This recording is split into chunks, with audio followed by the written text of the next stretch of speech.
Our Ensemble of the Year has distinguished itself from the many excellent new music groups in several ways.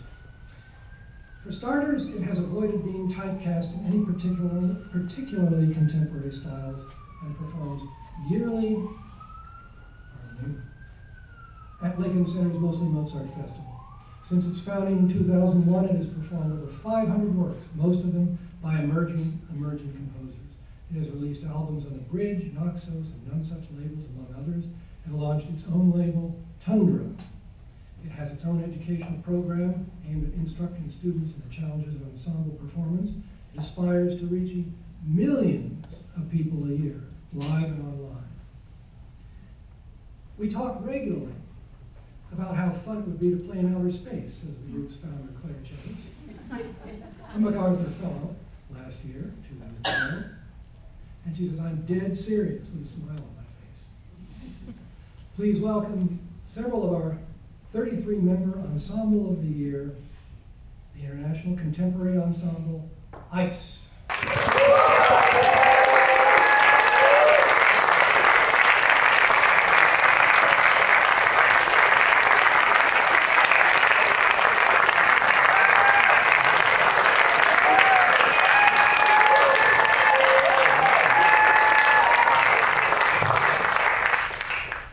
Thank you so much, Sedge, for the wonderful words, and thank you, Musical America, for just the incredible work that you do for the cause of music in this country. I'm a little bashful about being the only one from ICE up here to receive this award. We have a concert at Roulette tonight, so many of my colleagues couldn't join me. I feel like we should all really be up here, you know, all 33 of my bandmates and all 13 of our visionary board members and all 6 of our mighty staff giving simultaneous acceptance speeches in a John Cagean kind of cacophony. You know, there's that John Cage piece for 1,000 children singing their repertoire simultaneously. Always wanted to do that piece next year.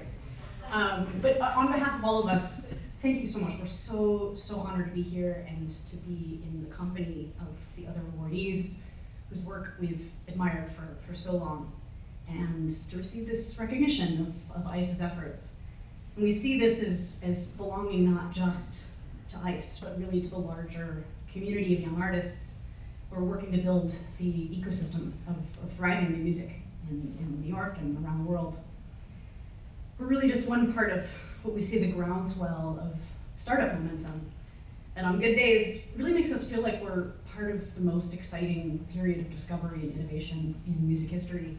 And on tougher days, it just makes us want to work harder and feel really grateful that we have each other. So thank you, Musical America, for acknowledging from all of us the growing movement afoot in our generation. We were reminiscing last night over dinner about one of the earliest concerts that ICE gave, and this was actually before the group called itself ICE. About 15 of us who were undergrads at Oberlin organized this crazy project, all new music. It was the year 2000, and we had this kind of adolescent idea that would be a good time to start thinking about what our responsibility would be, some of the first people to make music in the 21st century and what that might look like.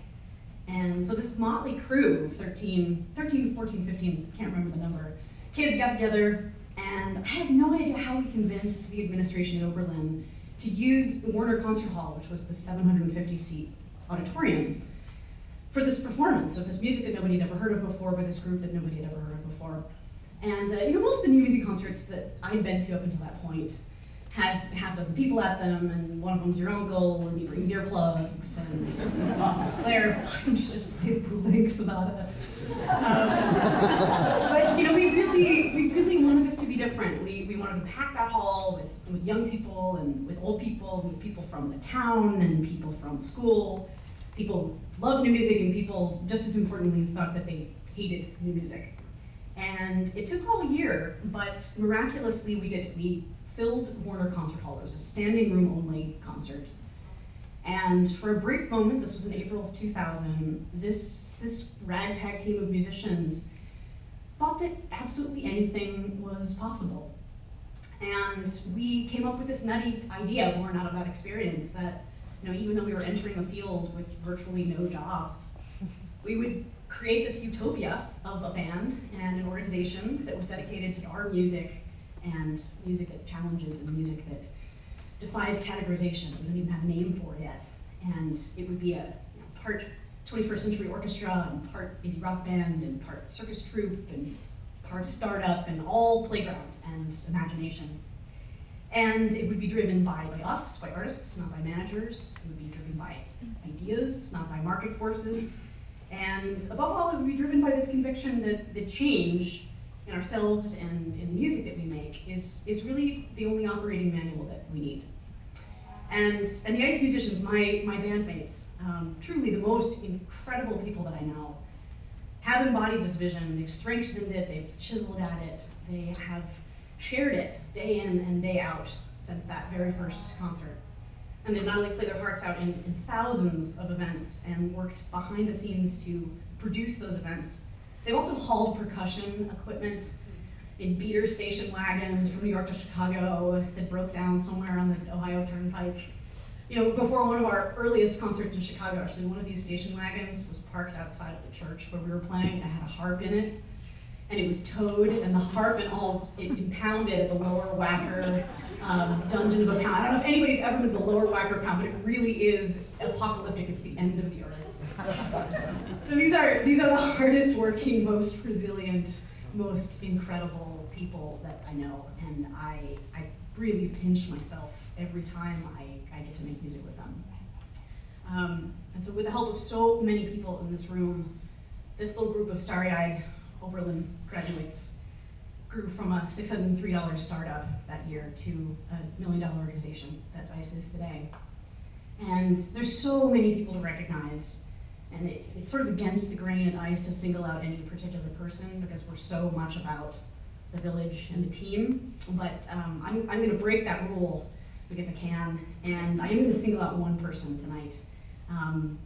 And this person is really the most important force behind ICE's growth in the last decade. And that person is Andreas Waldberg, our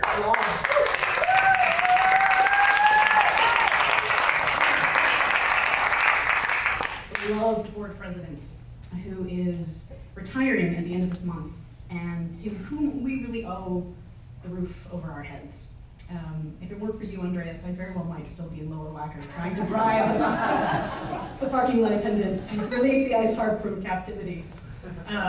We also owe to you the constant reminder to dream, to risk, to fly, to refuse to see the ceiling or the walls in any room, and the understanding which you've impressed upon us time and time again through your philanthropy, through your philosophy, through your guidance of ICE, through thick and thin, that the most beautiful thing we can do is give away that which is most precious to us. And that as musicians, this is our daily practice.